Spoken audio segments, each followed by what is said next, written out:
आप सबको याद होगा कि चुनाव से पहले यमुना को साफ कर देंगे, ना केवल प्रधानमंत्री जी बल्कि भारतीय जनता पार्टी का एक एक नेता बड़े बड़े वादे, बड़ी बड़ी बातें करके गया था। सरकार बनी और सरकार बनने के बाद आप सबने देखा कि दूसरे तीसरे दिन एलजी साहब, दिल्ली के मुख्यमंत्री, जाकर के बहुत सारे फोटो वहां पर जाकर खिंचाए।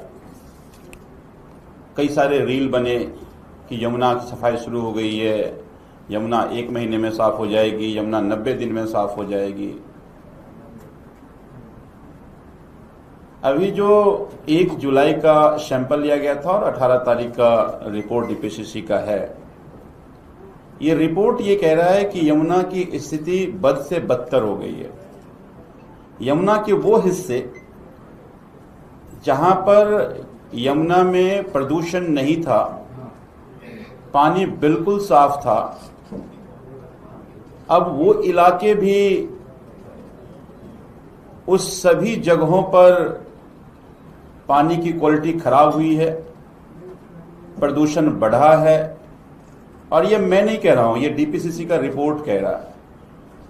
आप पल्ला से लेकर के वजीराबाद का जो पॉइंट है वहां तक लगभग 22 किलोमीटर का यमुना है और वहां पर हमेशा चाहे बीओडी हो, चाहे उसके एफसी हो, वो खराब नहीं होता था।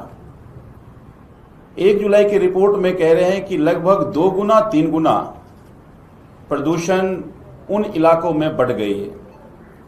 मेरी जो कॉन्स्टिट्यूएंसी है वहां जो यमुना है वो बिल्कुल साफ बह रही थी।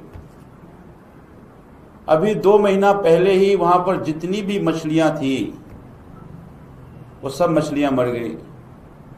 जो भी एक्वेटिक एनिमल जो हैं उनका रहना दूभर हो गया।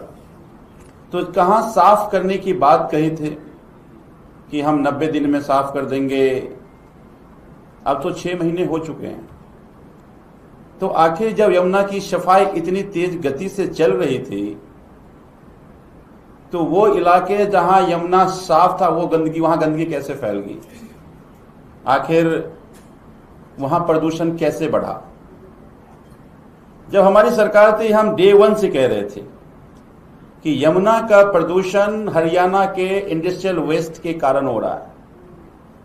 तब तो बहुत कहते थे कि नहीं, बदनाम किया जा रहा है, ऐसा कुछ नहीं है। अब तो डीपीसीसी कह रहा है।